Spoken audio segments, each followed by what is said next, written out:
tufulumya mu kokulaba nti waliwo abadde yako akantu akatini nnyo we katyo naye nga te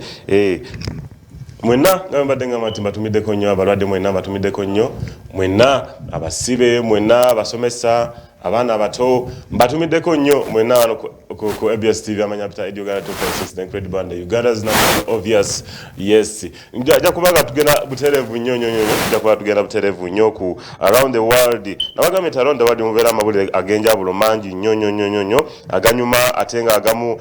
gasomesa mawulire mangi nnyo getubeera nago wano ojjukira around the world amakya amalungi program eberamu obunyomero bungi nnyo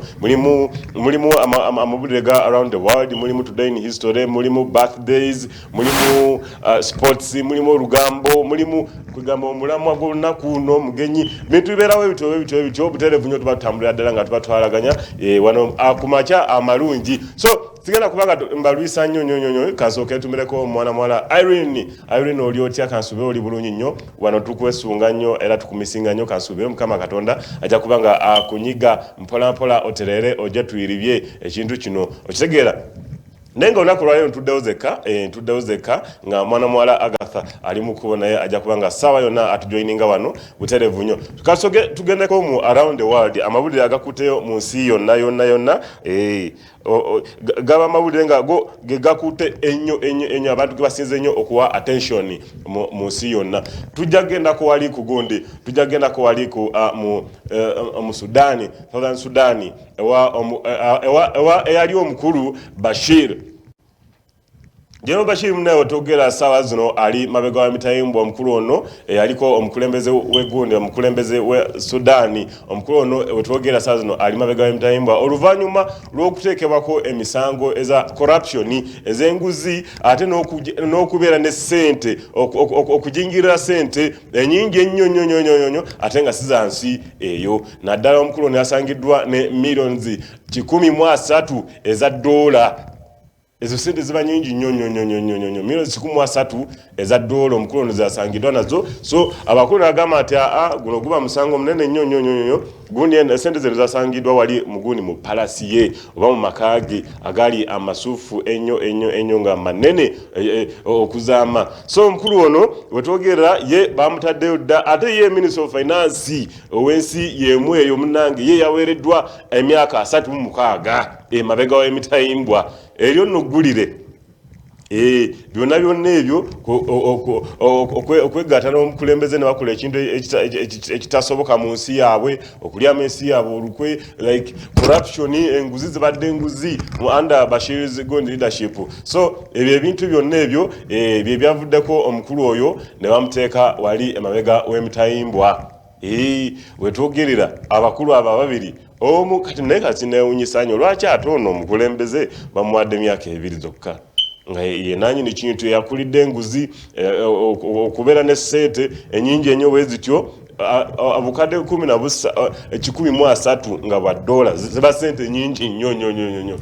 oteeka wano muza Uganda muganda wange obeera n'obutitimbi bwa ssente bungi nnyo so lwaki bakwata ono ate abadde just Minister of Finance ate ne bamusiba ennyo bwe batyo simanyi ekyo kyazze kitya mukama katonda yakimanyi always abantu abanye batanya okuba bafeva Buteza atujukira ati omukulu ono azze nga anoonyezebwa ennyo emirundi mingi nnyo nga abadde paka essaawa ziwetwogerera omukulu omulala oyajja ku ntebe yene bamusuula kugamba it was something ekyaliwo nga uprising mu dakiika omukulu ne bakola ki ne bamulyawo ku ntebe n'avaako okitegeera so awo ge mawulire agakuteyo mu nsi yonna amawulire bagawadde nnyo attention ate wetudda wali mu Britain omukulu Boris Johnson omukulu ono naye munnaye kyaddaki wetwogerera yawangudde munnaye abadde incumbent kwegamba nga ali awo akuba ekintu naye munnaye yogayoga omukulu ono munnaye abantu bangi nnyo abavuddeyo ne bamwogerako ebintu ebituufu ennyo alina history mungi nnyo azze kwegamba nga abantu era abadde mu gundi nnyo simanyi abadde wa Conservative Party omukulu wa Conservative Party so omukulu ono abantu bangi nnyo kwegamba bamusanyukiddeko fera nafuba mu Uganda tugamba yoga munaye tetulina kyakola n'omukulu Besigye naye yavuddeyo naye omukulu Besigye kifeefe kiza dokita naye yavuddeyo ate naye namusindikira akagundi ka message ku Twitter kugamba ng'agezaako okumwebaza ekyo kintu kye yakoze ekyokuwangula nange nga ed 256 ngamba Boris munaye wekituwe twagala ekintu ekyo habema kintu abantu bano ate ne omukulu Trump tebakwata kimu oli ali eno naali eno buli omu ali bibye so around the world munange gamawulire gesobodde okubayita amawulire ennyo agakuteyo mu nsi yonna ndozake ogesobola okubanga mbaletedde agamawulire abiri ago egatyo nsi yonna munange ali ku Google obanga oyagala kunoonyeza ku bintu ebyo okumanya nawe nga eggulu lyakuyitako atolimanyi mu butuufu genda ku Google nawe onoonyereze olabe onyumire olugambo olwo oba amawulire ago amasuufu ennyo wegatyo ate bwe tuba tuvuddeyo keyo tugendako today in history munange tugendako ali mu China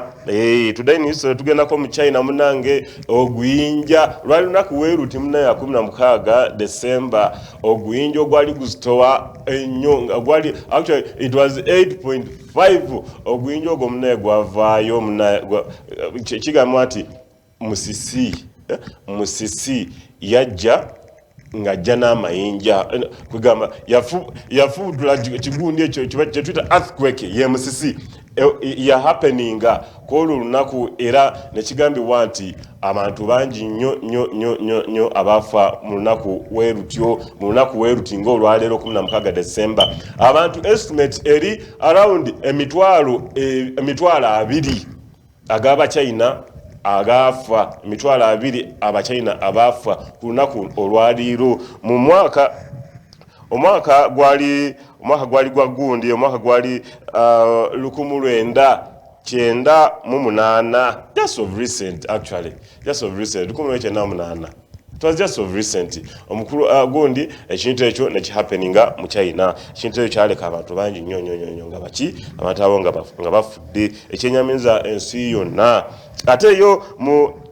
1653 waliwo parliamentarian ali mu United States of America bamuyita General Oliver Cromwell munaye mukulu ono yali appointed okubeera the road protector okubeera kugamba ye muntu road protector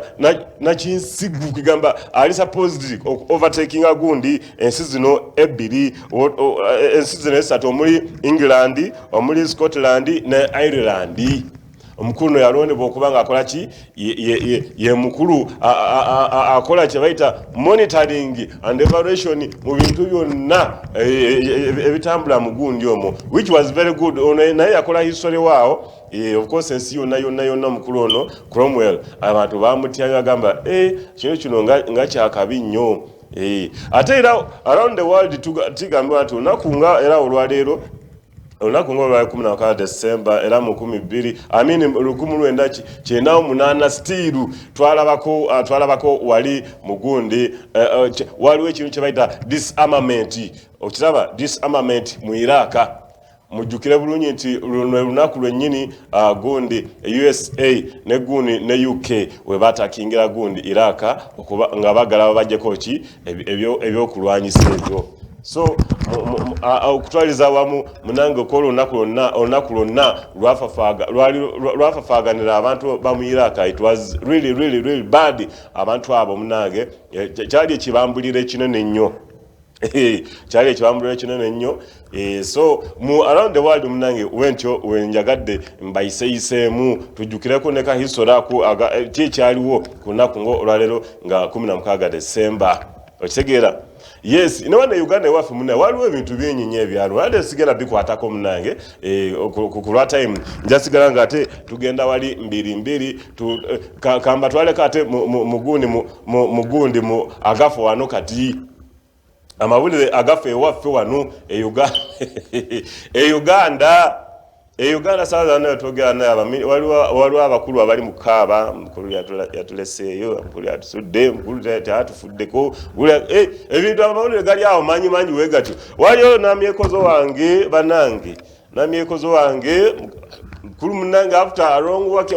omukyalo ono yali akoze nnyo wegamba ebiseera by'ettakaawo yalwana nnyo nakola ekintu kwegamba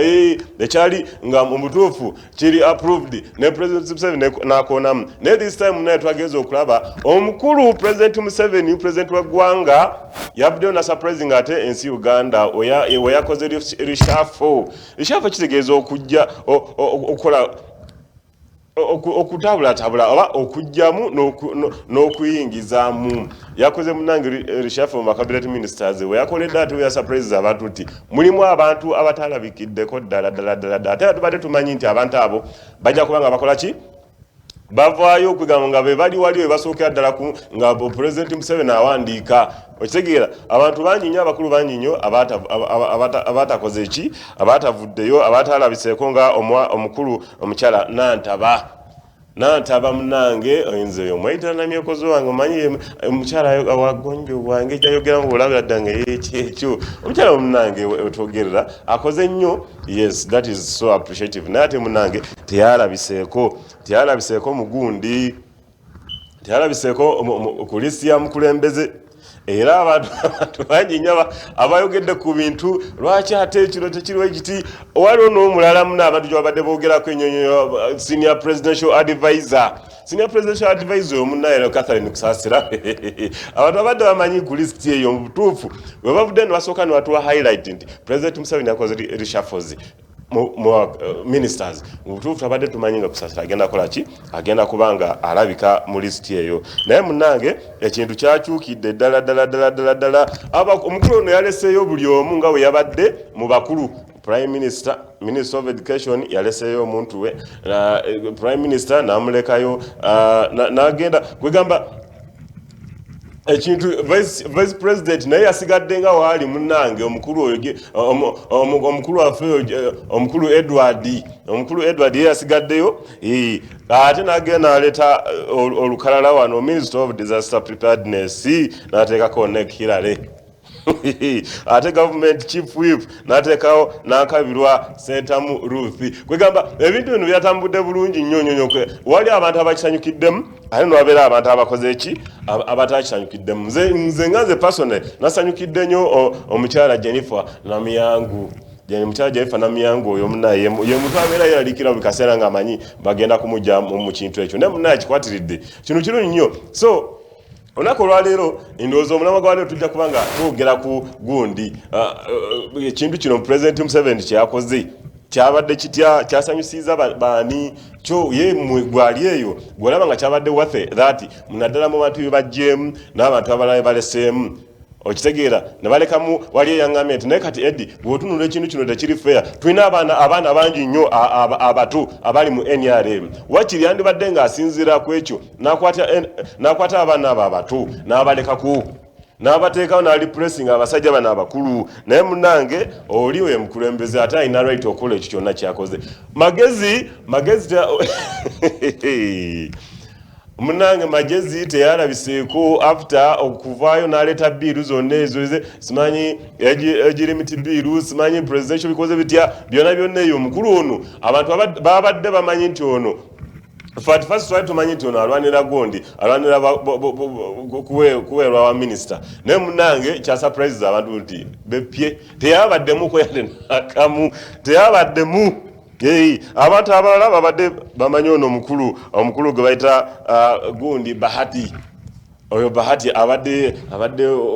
Minister of Finance naye kati saawa zotogera ate muna Bahati omukulu yasazeewo n'amukyusamu kwa katini naye era still teyamutadde wala nnyo yamutadde mu gundi the best surprise of all yabadde ya gundi yabadde ya ono Betty Kamya after being the Minister of Kampala bityo okitegeera munange saawa zino kati omukulu yakutte ekyalandi Land, housing and urban development. That was so fine to her. Echo chabade so fine nyo. Naye atenga batogera yes gego amawulire nagalo munange sazino ensonga za kirumira munange General L Tumine yalabikidwako ngate yabadde munyevu nnyo yakambwalidde no gundi General Angina namugamba nti bamwita General Angina yamugamba nti munange sometimes abantu abako otulina okuleadinga by examples. This is not how you have to. We generally umulambo behaving award. Si kirungi nnyo wandi badde ng'okyusamu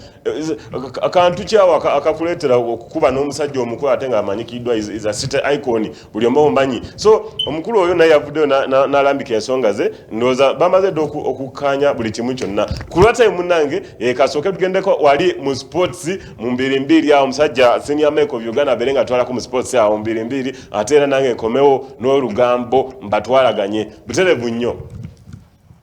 Buterevu nnyo essaawa yeeyo buterevu makitudde mate mu lugambo mumbu wano ku ABSTV television ekumuza ebirowoozo buterevu nnyo mwena batumiddeko nnyo abanyumiro olugambo lwa 8256 Kisitu Stanley ogamba otya Mr. Kabano oli otya ate awo waliwo Paul ogamba otya ku saloni mwenna munyumirwa nnyo Kabalagala wonna najana kumbi munyumanyi olugambo buterevu kambatwale yes tubadde twebuuza lwaki Julia Ngume yaleta yalaga kifaananyi munnange kyaddaaki Julia Ngume yavuddeyo nakiriyalinga air n'agamba nti amazima gali nti olomba ntandise n'agamba nti amazima gali nti nze bba wange mbeera nabadde nkimanyi bulungi nga tagenda kola ki tagenda kubeerawo muve ku bino ebintu ebyokugamba simanyi omusajja teyalabiseko Julia Ngume alina issues alina ensonga ze munnaye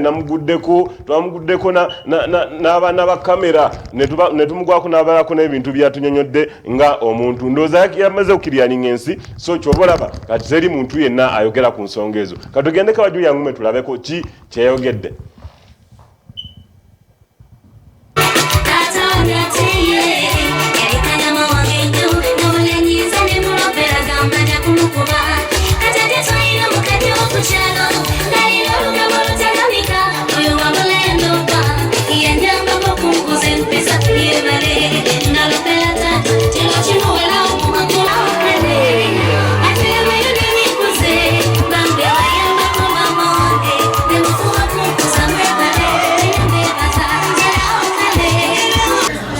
Tabaddeewo yagamba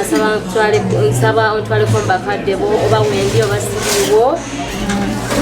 n'agamba njagala kwebaza bakaddebo mwami ali mu Amsterdam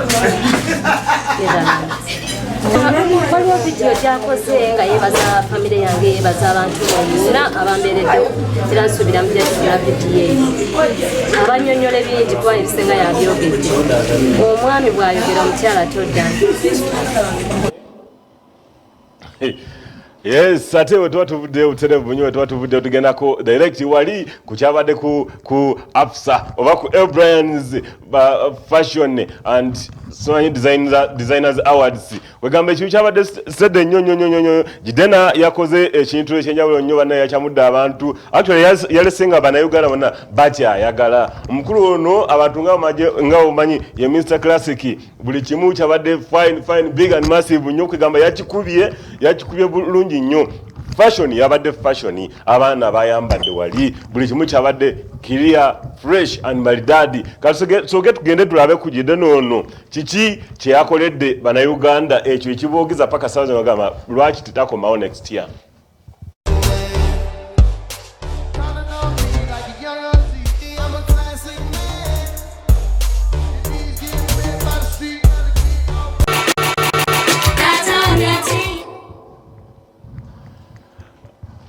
Okay. Noza kyekyo kyabaddeyo omukulu oyo Gidani so buli kimu kyabadde big and massive nnyo kale ate tugendako wali olabyeko Fresh Kid nga tanatandika kuyimba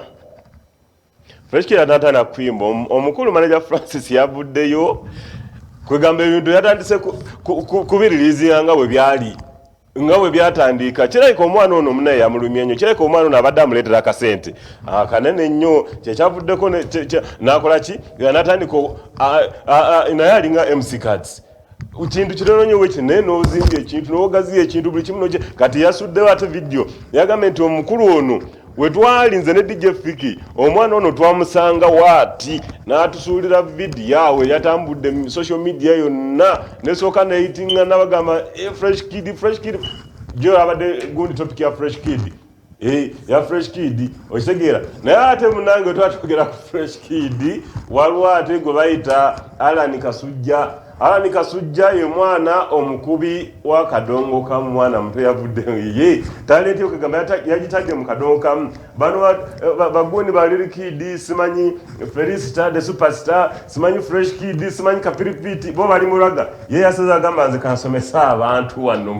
mu kadongo kamu so mwana mita Alani Mamita Alani kakoza mnange naye katusoke naye tugende tusoke tulabe ku fresh kid wali nga we yali nga tanaba kufuuka munene sazo nga wali ate tugende tulabe ku ne ku Alani nga asomesa abantu mu kadongo kamu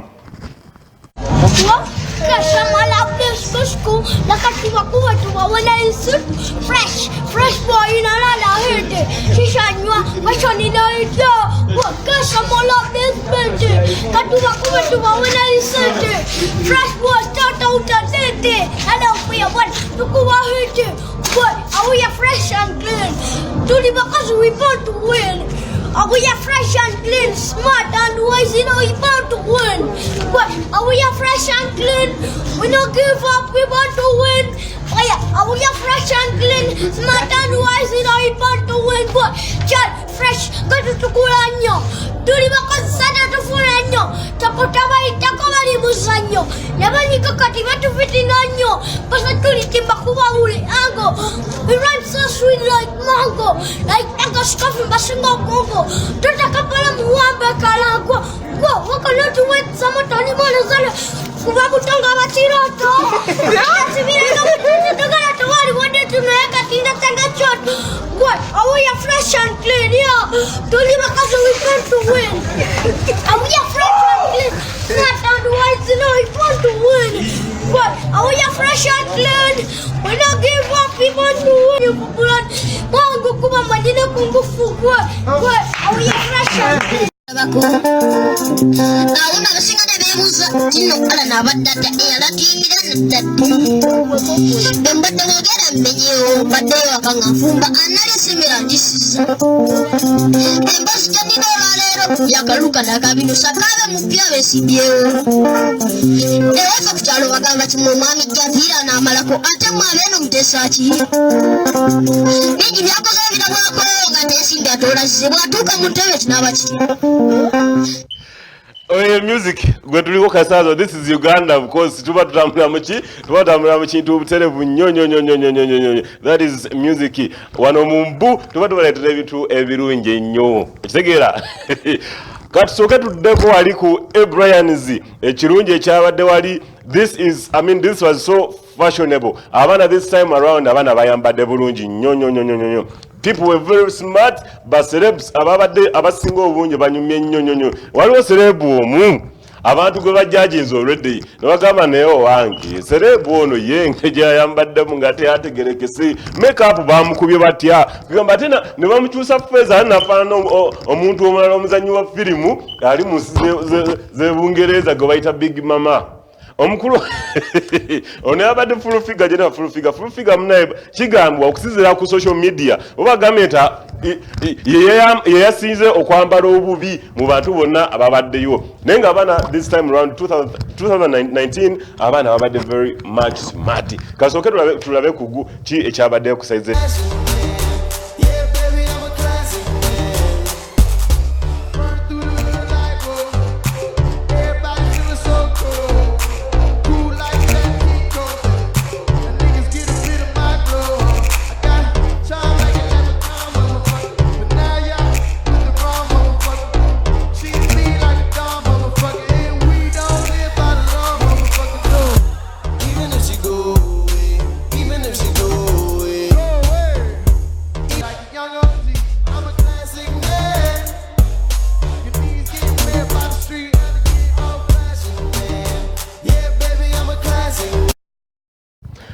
Yes, uterevu.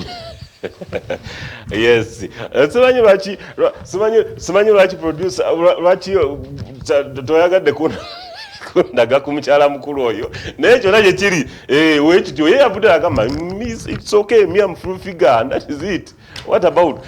ate wetuba tuvuddeyo katugendako wali wa omukyala Nabi omukazi Magi Kayima omukyala ono munange kirabika ebya music yabivaako kirabika music yamukuba amazima gandi tukkirizengako ekintu music aba yakukubye oba kivuddewo so omukyala otogera munange yadde ate mu portrait keeping ayina company akugamba ayina organization gyalimu gye bakola so twabaddeko naye ne twogerako naye lwaki tetukyakulaba mu music lwaki gundi actually team yoyo nanga we mwali temukyalabika musically Magi Kayima wali ono munne muganda woyo simanya baani aba tugamba abaliko ebiseera ebyo otogera muna omukyalo nyavuda agamba ati munayina ebintu ebirala byendi mukwasaganya naye ebya music nabyo kyabiriko era nja kubanga kolaki mbireeta ne bakuba nti kati sawa sinaawo sina manager mutuufu buli gwefuna muyaye buli gwefuna tetukwatagana bulungi so kati tugendeko wagonde wa Magi Kayima naye abeereko n'ebintu byatugamba. Banga lino kintu kino kyogedde nnyo mbadde nkola emirimu naddayo ku ground nenkola emirimu nenzimba abavubuka netukola mu lubago omwo mwe tusangibwa tweyita ABSTV tukola ebidiba by'ebyennyanja netukola skilling professional skilling bintu bingi nnyo ne president nemusingala nemuwa proposal yange era netwogera naye era nga agenda kutusapootinga era atusapootinga so kati ebimbo lwadde nze siri nnyo mu kamera nga mulaba abalala nze nkola emirimu gyange mu ground era ne president agimanyi ebyo sofa byembadde ndimu byebibadde bihitinga time yange nina tiimu siri bwomu nina nze director naye nga waliyo abalala ne Bena muto wange naye alinamu position she's also director so kati tubadde tukikola emyaka ebiri emabega so fa kati wano wentuuse basobola okitwala mu maaso nga bwentwala ne music because even the music mwalimu ekyo ekintu bayouth okulanga bajja nga balina talent tubayamba tubapromotinga but tukowanga okuyamba because that's how we are created katonda bwe yatutonda ine obwekisa tuyamba buli alikola ki nze nkimanyi efaani bwabanga wange era bwali nja musangawo kituufu babanja banoonya music babingamba ku Facebook ku Instagram naye nga bwemanyi ndi mukuba mulanga neetaaga management ndaba abantu bamanagingibwa bulungi I'm looking for that simanyi nti esobola okufuna abantu abalinja lubi ne banyamba nagezaako byekwasaganyiza ebintu ne bintagalako bitawaanya ate nga nali sina that experience so I need good management musically. Okay. Oyo muna tuba tufuma bikaseera tuba tuba amawulire amalungi amasufu ennyo munange okitegeera so mwena abamatira olugamba lwa 8256 muna asaawa ziba zintwala ate nabagamba nti buli wembeera wano mba mbatwala 2 okitegeera saawa ziba zindi bubi of course ngenda kusooka nebaze omukulu atula ku kamera wano omukulu Kasaka Lwasango omubwati ate agattako omukulu banizinga yaingira mu gundi yaingira mu field ogaleta gonna ate omukulu Regan webali nnyo kyona kyonkola muna ensiima nnyo mwenna abalabi ba ABSTV olugambo mu mbu amanya mpita Uganda 256 the incredible Uganda's #1 most obvious mba signing out mwenna mbagala nnyo.